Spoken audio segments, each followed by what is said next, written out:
Cześć, z tej strony Karol Bocian. Dzisiaj tutorial podstaw Bubble.io. Jak tworzyć sobie strony. Zrobimy takie podstawową stronę, przejdziemy przez smaczki i szybko zapoznam Cię z tą platformą no-code, w której bez programowania możesz stworzyć aplikację webową i od razu ją opublikować dla swoich klientów. Jak coś takiego zrobić? Zaraz Ci to pokażę. Chcesz budować aplikację webową? Skorzystaj z platformy no-code, gdzie bez programowania w Bubble.io bardzo szybko stworzysz sobie aplikację webową. Będziesz mógł ją wrzucić też w App Store albo w Google Play. Ja jestem Karol Bocian, od lat programuję oraz tworzę oprogramowanie, a Tobie on oferuje kilka rzeczy. Konsultacje z Bubble.io, abyś tworzył jeszcze lepsze aplikacje, kursy, w których nauczysz się, jak tworzyć aplikacje w Bubble.io od podstaw. Możesz też zamówić po prostu aplikację u mnie, a ja ją dla Ciebie zrobię. I na sam koniec perełka, możesz po prostu zostać moim wspólnikiem. Ja będę robił aplikację, a Ty będziesz robił biznes z tym właśnie związany. I koniecznie zapisz się na mój newsletter, aby dowiedzieć się o najnowszych rzeczach w Bubble.io oraz w moim małym świecie. Jeżeli jesteś zainteresowany, pisz śmiało na mój e-mail, więc znajdziesz go w opisie tego filmu. Hej! Bubble.io to platforma no-code, czyli taka platforma, w której bez żadnego programowania możesz zrobić pełną webową aplikację, stronę internetową, możesz ją opublikować i nie musisz w ogóle programować, aby coś takiego Ci działało, a to może być bardzo zaawansowana aplikacja. Masz tutaj dostęp do bazy danych, masz tutaj możliwość łączenia się z jakimiś zewnętrznymi serwisami, na przykład z Google Maps, albo Facebookiem, albo wysyłaniem maili i możesz robić sobie zaawansowane aplikacje w ogóle nie programując i nie bawiąc się też w żadne serwery, bo po prostu klikasz sobie opublikuj i Twoja aplikacja jest opublikowana i dostępna dla wszystkich klientów i możesz też na tym zarabiać, na przykład podpinając sobie jakieś płatności do swojej aplikacji. Więc tutaj w Bubble.io możesz stworzyć pełną aplikację i nie musisz nic innego dotykać. Jedną rzecz, którą musisz dotknąć, to kiedy chcesz wysłać więcej maili, to musisz użyć jakiegoś prowajdera do maili, żeby tam właśnie je wysyłać. I druga rzecz, domenę. Musisz gdzieś wykupić nazwę swojej domeny, chyba że chcesz mieć aplikację pod domeną Bubble.io. Jednak tego nie zalecam, lepiej sobie kupić swoją własną domenę. Wchodzimy głębiej. Mamy sobie listę aplikacji, już mam tutaj wiele takich aplikacji. Tworzymy sobie nową aplikację, dajemy sobie nazwę naszej aplikacji, nasza aplikacja.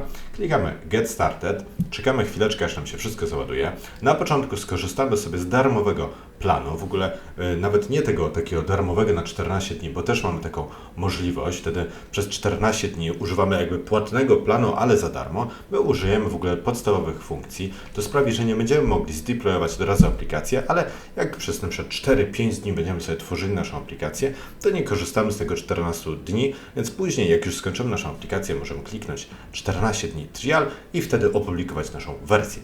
Tutaj znowu ustawiamy sobie ładnie naszą nazwę tej aplikacji, która będzie się gdzieś tutaj na górze wyświetlała. Ustawiamy sobie naszą ikonkę.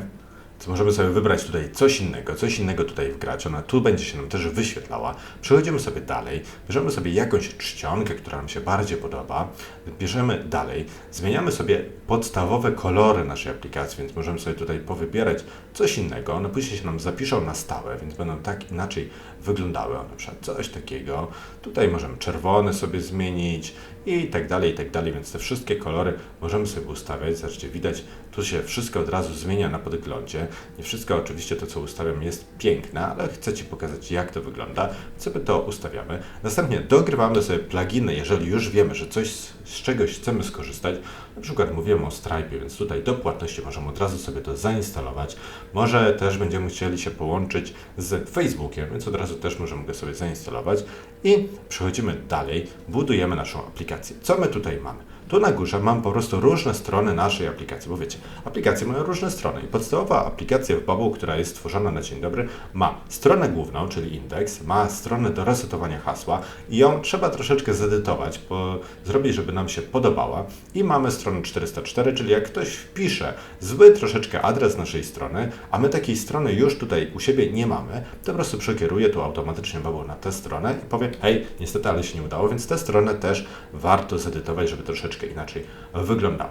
Tutaj budujemy sobie naszą stronę, mamy tutaj elementy naszej strony, co na tej stronie jest, następnie mamy tutaj elementy, które możemy dodawać i tu tych elementów troszeczkę jest, ale możemy tą liczbę rozszerzyć o jeszcze kolejne elementy za pomocą pluginów. Więc możemy dodać sobie na przykład przycisk, możemy dodać sobie tekst i w ten sposób budować naszą stronę. Ja te elementy sobie usunę. Niżej są też takie elementy jak kontenerki. Po prostu takie grupki, które w jakiś sposób grupują nam nasze rzeczy. Na przykład zwykła grupa, która grupuje tutaj na przykład przyciski, teksty, ale możemy też dodać takiego pop-upa, czyli okienko, które nam wyskakuje i pokazuje się w naszej aplikacji. Następnie mamy kontrolki, które przyjmują od naszego użytkownika jakieś dane. Na przykład zwykły input, żeby nasz użytkownik mógł sobie tutaj coś wpisać. Albo checkbox, żeby zaznaczył tak lub nie. Albo dropdown, żeby z listy rozwijanej wybrał sobie coś. Mamy też możliwość wzięcia od naszego użytkownika jakiegoś zdjęcia, daty, pliku i innych rzeczy. Mamy też możliwość wzięcia od naszego użytkownika, żeby wybrał z listy rozwijanej wiele elementów, ale żeby już to zrobić, to musimy dodać plugin. Do tego musimy dodać plugin, bo tu nie mamy multi dropdowna, ale możemy taki plugin właśnie wgrać. Ok, mamy sobie nasze elementy, już sobie coś zbudowaliśmy. Na przykład mamy przycisk, to jak klikamy w ten przycisk, to chcemy, żeby coś się stało.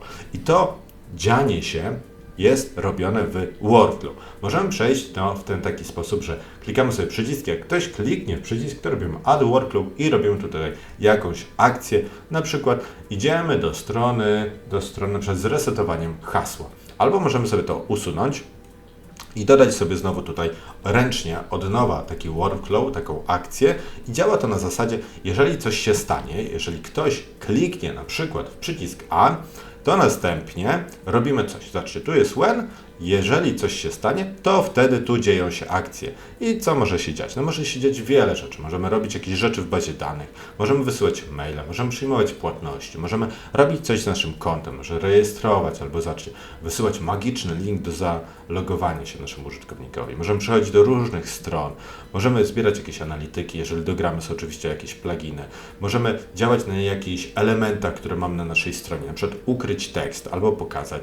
No i znowu możemy działać z pluginami albo zrobić custom eventy. Możemy tutaj ręcznie zrobić sobie jakiś specjalny custom event, który coś tam robi, albo możemy sobie też skorzystać z tak zwanego backend workflow i tutaj zaschedulować, zaplanować wykonanie jakichś prac albo od razu to zrobić.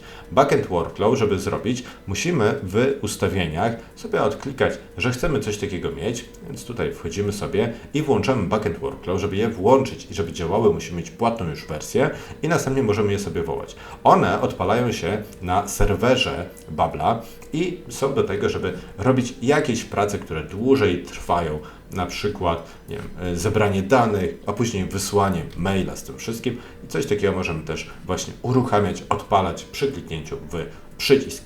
Co mamy dalej? Mamy sobie workflow, czyli właśnie różne akcje. Mamy następnie bazę danych, w której mamy po prostu tabelę z danymi. Podstawowa tabela to jest tabela z użytkownikami. Możemy sobie dodać jakieś inne kolejne tabele, na przykład task. Będziemy robili, załóżmy, z aplikacji do zarządzania zadaniami, więc mamy sobie zadania tutaj. Nasze zadania będą miały na przykład opisy description typu tekst, ok. Będą na przykład, będziemy wiedzieli, czy są zrobione, czyli is done, czy jest takie zadanie zrobione, typu prawda, fałsz. I tutaj tych opcji, jakiego typu ten nasz element jest bardzo wiele. Też zobaczcie, tutaj niżej są już te rozszerzone o pluginy. Gdybyśmy nie mieli wgranych pluginów na dzień dobry przy uruchamianiu tej aplikacji, tworzeniu jej, to byśmy tego w ogóle nie mieli. Więc możemy sobie tak robić. Możemy też crossować to w pewien sposób. To znaczy, że zobaczcie, mamy sobie zadanie i możemy zaznaczyć, kto ma to zadanie robić. Więc możemy sobie wybrać, że to będzie jakiś użytkownik, więc jakiś inny typ. OK. Albo możemy zaznaczyć sobie, że to zadanie należy do jakiegoś większego projektu.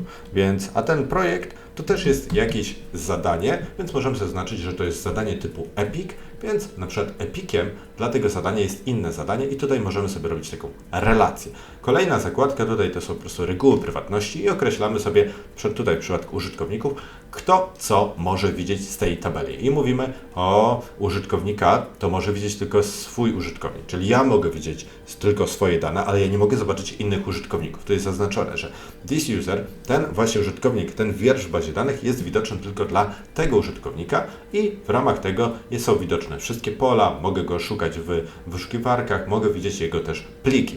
ale zobaczcie, tu wszystko jest odznaczone, nic nie jest zaznaczone, nikt inny nie może tego widzieć. W przypadku na przykład zadań, jak robimy sobie nową tabelę, to na dzień dobry wszystko wszyscy widzą, więc nawet niezalogowani użytkownicy mogą widzieć Twoje zadania, więc musisz tutaj określić odpowiednie reguły prywatności. Następnie update'a pokazuje nam, jakie dane mamy w bazie danych. Option sety to takie typy konfiguracyjne. Możemy tutaj sobie ustawić na przykład, jakiego typu są zadania i to są na sztywno stałe wartości, których w czasie działania aplikacji nie możemy zmieniać, a jeżeli chcemy je bardzo zmieniać, to może je zmienić tylko deweloper, twórca aplikacji i żeby one się pojawiły na produkcji, to wtedy musi zrobić deploy na te właśnie produkcje. File Manager, tutaj wrzucamy sobie różne pliki. Widać, że mamy już pierwszy plik, właśnie ten favicon, który nam się będzie tutaj wyświetlał, jest to zdjęcie. Następna zakładka to są style. Tutaj określamy sobie, jak mają wyglądać nasze kontrolki. Mamy na przykład przycisk, weźmy sobie ten nasz przycisk i tu mamy określone, że on wygląda w stylu primary button, no i tak w taki sposób wygląda. Jak ja sobie tutaj zmienię, żeby on wyglądał inaczej, to nagle mam informację, że ten styl jest nadpisany, czyli ja już nie korzystam ze stylu. Dużo lepiej jest korzystać zawsze ze stylu. Jak chcemy, żeby przyciski miały na przykład dociągnięty tekst do prawej strony, to nie edytować tutaj, tylko edytować w tym miejscu.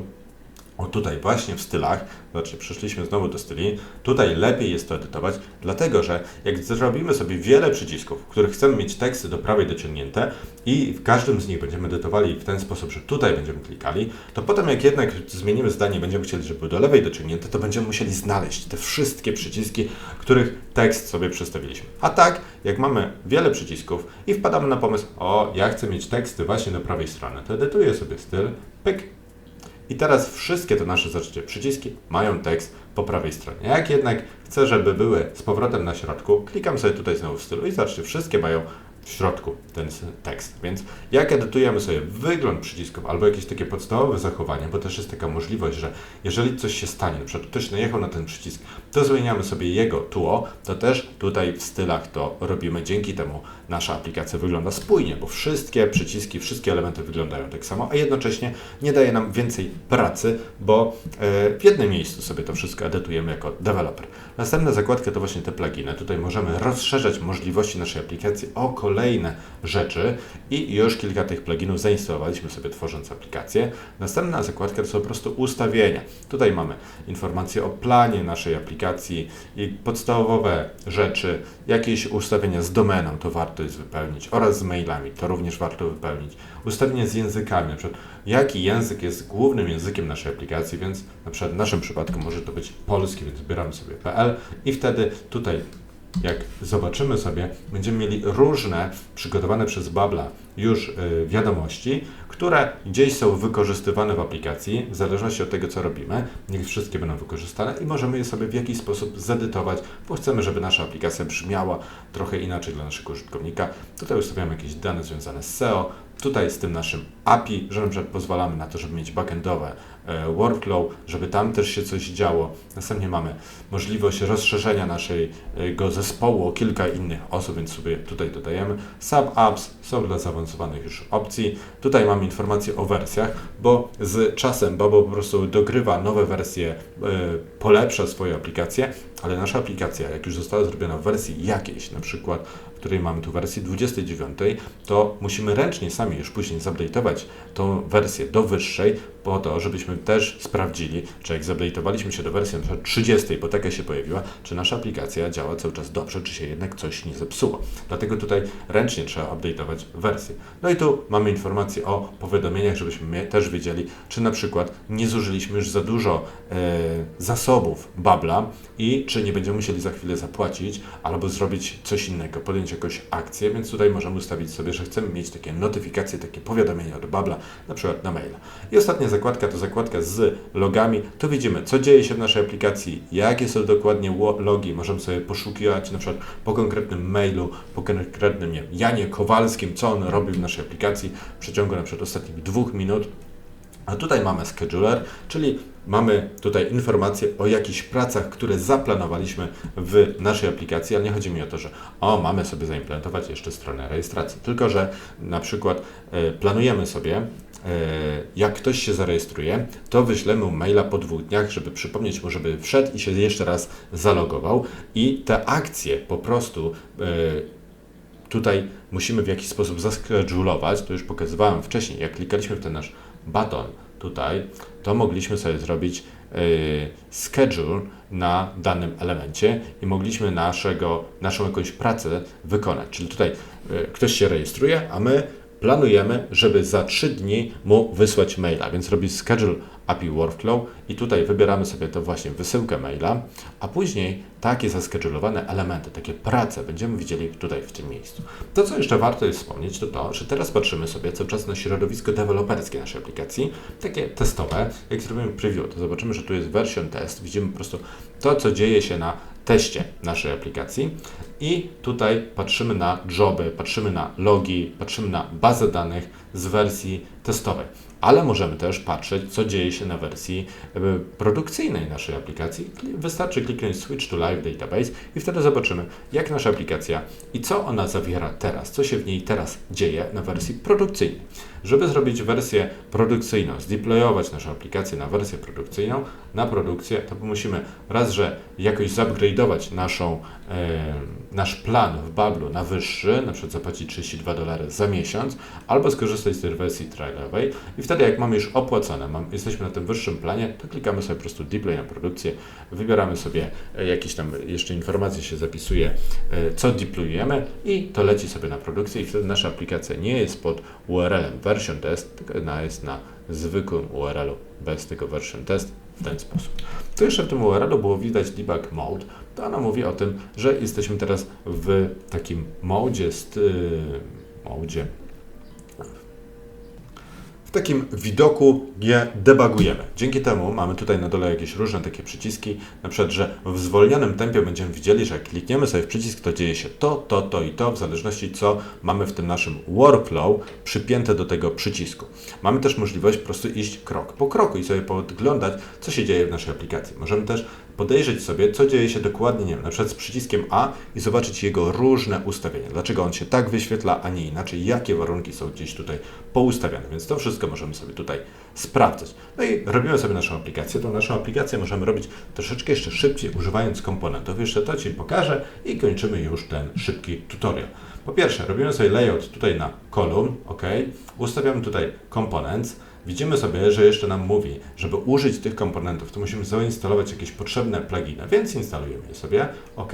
No i wybieramy sobie, że na przykład chcemy użyć headerów, czyli nagłówków i mamy tu już jakieś przygotowane przez Babla automatyczne headery, więc możemy je sobie wrzucić. Co dalej chcemy? Może jakieś takie informacje. Oczywiście tu sobie później podmieniamy zdjęcia, teksty, przyciski itd. No i na samym dole chcemy jeszcze dodać jakąś stopkę, więc też przez Babla są jakieś predefiniowane stopki przygotowane. Też je sobie edytujemy, ale już trochę roboty mamy zrobionej. Zobaczcie, klikamy sobie preview i widzimy to wszystko w naszej nowej aplikacji. Więc tutaj tak wygląda aplikacja zrobiona właśnie z komponentów. Za chwilę możemy je sobie zedytować i sprawić, żeby troszeczkę inaczej wyglądało, żeby były tam nasze teksty, nasze zdjęcia i informacje o nas. I to już jest wszystko, co chciałem Ci dzisiaj pokazać. Bardzo dziękuję za Twoją uwagę. Serdecznie zapraszam Cię do subskrybowania mojego kanału oraz do obejrzenia pozostałych materiałów. A jeżeli chcesz, abym zrobił dla Ciebie jakąś niesamowitą aplikację, napisz do mnie maila albo zostaw komentarz. Cześć!